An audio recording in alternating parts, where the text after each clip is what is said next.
దీంతో పాటు గ్రామ సచివాలయ వ్యవస్థ ద్వారా అనేక రకాల ప్రభుత్వ ప్రయోజనాలను మన గ్రామం వద్దకే తీసుకొచ్చారనేటువంటి భావన గ్రామీణ ప్రాంత ప్రజల్లో పెరగడం, వీటన్నిటికి మించి ప్రతి 2 నెలలకు 3 నెలలకు మహిళల ఖాతాల్లో ప్రభుత్వం జమ చేస్తున్నటువంటి వేలాది రూపాయలు గ్రామీణ ఆర్థిక వ్యవస్థ విషయంలో గ్రామీణ ప్రజానీకం ఆర్థికంగా వారికి వెసులుబాటు కల్పించే విషయంలో ఈ ప్రభుత్వం విజయం సాధించింది.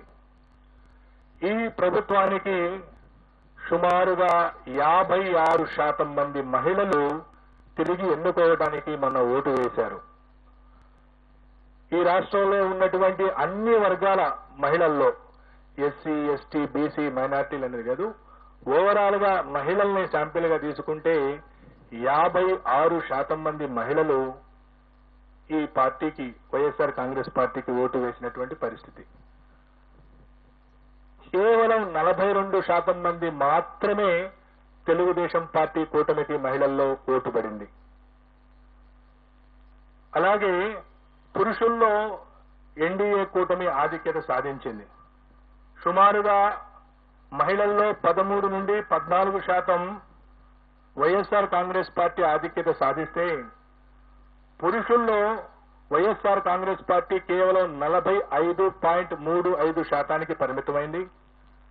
తెలుగుదేశం కూటమి 51.56%, అంటే సుమారుగా 6% మగవాళ్లలో తెలుగుదేశం పార్టీకి ఓట్లు ఎక్కువ పట్టడం మనం చూశాం.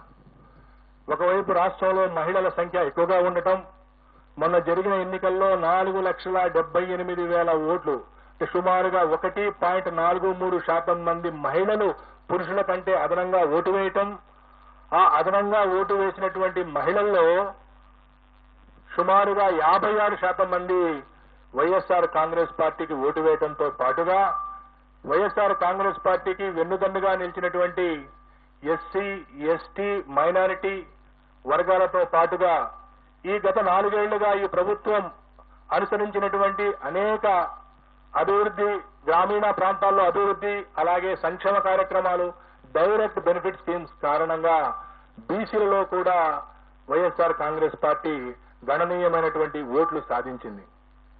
ఈ విధంగా తనకున్నటువంటి ఓటు బ్యాంకును కాపాడుకుంటూ కొత్తగా బీసీలలో ఓటు బ్యాంకుని చేర్చడం ద్వారా, మహిళల్లో తన ఓటు బ్యాంకును పెంచుకోవడం ద్వారా వైఎస్ఆర్ కాంగ్రెస్ పార్టీ ఈ రోజు తిరిగి రాష్ట్రంలో మరొకసారి అధికారంలోకి రాబోతా ఉంది. వైఎస్ఆర్ కాంగ్రెస్ పార్టీ ఆంధ్రప్రదేశ్ లో మే 13వ తేదీన జరిగినటువంటి ఎన్నికల్లో 49.41% ఓట్లను సాధించి 94 నుండి 104 అసెంబ్లీ స్థానాల్లో గెలవబోతా ఉంది. అలాగే తెలుగుదేశం పార్టీ కూటమి 47.55% ఓట్లను సాధించి కేవలం 71 నుండి 81 స్థానాలకు పరిమితం కాబోతా ఉంది. ఇతర పార్టీలు, ఇండిపెండెంట్ అభ్యర్థులు 3.04% ఓట్లకు పరిమితం కాబోతా ఉన్నాయి. సుమారుగా 2% ఓట్ల ఆధిక్యతతో తెలుగుదేశం పార్టీ కూటమి కంటే సుమారుగా 20-25 స్థానాల్లో వైఎస్ఆర్ కాంగ్రెస్ పార్టీ ఆధిక్యత సాధించి మరొకసారి ప్రభుత్వాన్ని ఏర్పాటు చేయబోతా ఉంది. అలాగే పార్లమెంటు విషయానికొస్తే ఆంధ్రప్రదేశ్ లో ఉన్నటువంటి 25 పార్లమెంటు స్థానాల్లో 48.29% ఓట్లను సాధించి వైఎస్ఆర్ కాంగ్రెస్ పార్టీ 13 నుండి 15 పార్లమెంటు స్థానాలను గెలవబోతా ఉంది. అలాగే తెలుగుదేశం కూటమి 47.68 ఓట్ల శాతాన్ని సాధించి 10 నుండి 12 పార్లమెంటు స్థానాల్ని గెలవనున్నది. 4.03% ఓట్లు కాంగ్రెస్ పార్టీ మరియు ఇతర పార్టీలకు లభించినాయి. ఏ పార్టీ కూడా ఇంకా వేరే పార్టీలకు సీట్లు లభించేటువంటి అవకాశం లేదు.